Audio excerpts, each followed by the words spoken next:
ఈ సందర్భంగా అసోసియేషన్ జిల్లా అధ్యక్షులు శేషయ్య మాట్లాడుతూ నూతన ప్రభుత్వం అధికారంలోకి వచ్చి 7 మాసాలు గడుస్తున్నా రిటైర్డ్ పెన్షనర్ల సమస్యలను పరిష్కరించడంలో అలసత్వం వహిస్తుందని ఆరోపించారు.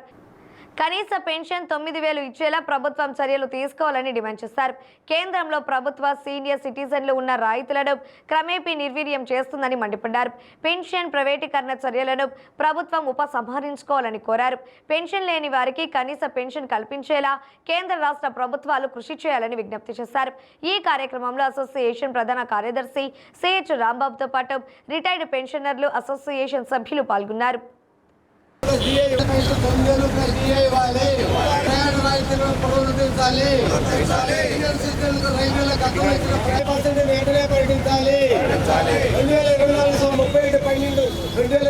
రావాల్సిన పిఆర్సీ బకాయిలు వెంటనే చెల్లించాలి.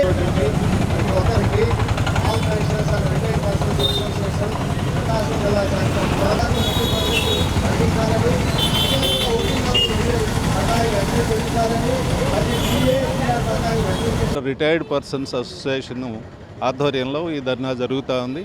నా పేరు ఏవి పుల్లారావు, నేను దీనికి గౌరవాధ్యక్షుడిని.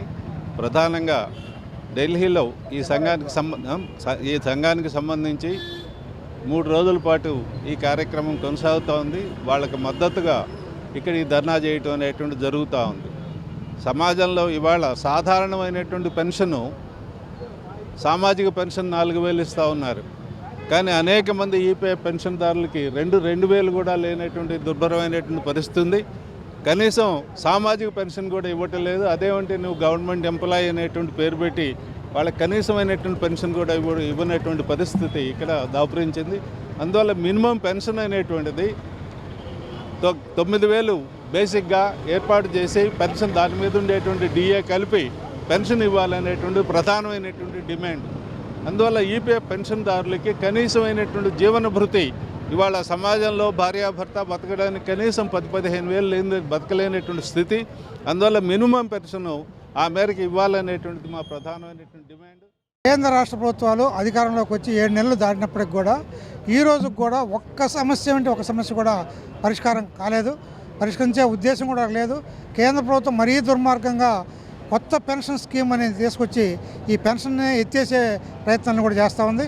రాష్ట్ర ప్రభుత్వం అంతకంటే దుర్మార్గం వ్యవహరిస్తుంది. దాదాపు అధికారంలో రాకముందు మేము అధికారంలోకి వచ్చిన వెంటనే పెన్షన్ల బకాయిలు దాదాపు 20,000 కోట్ల రూపాయల బకాయిలు ఉన్నాయి.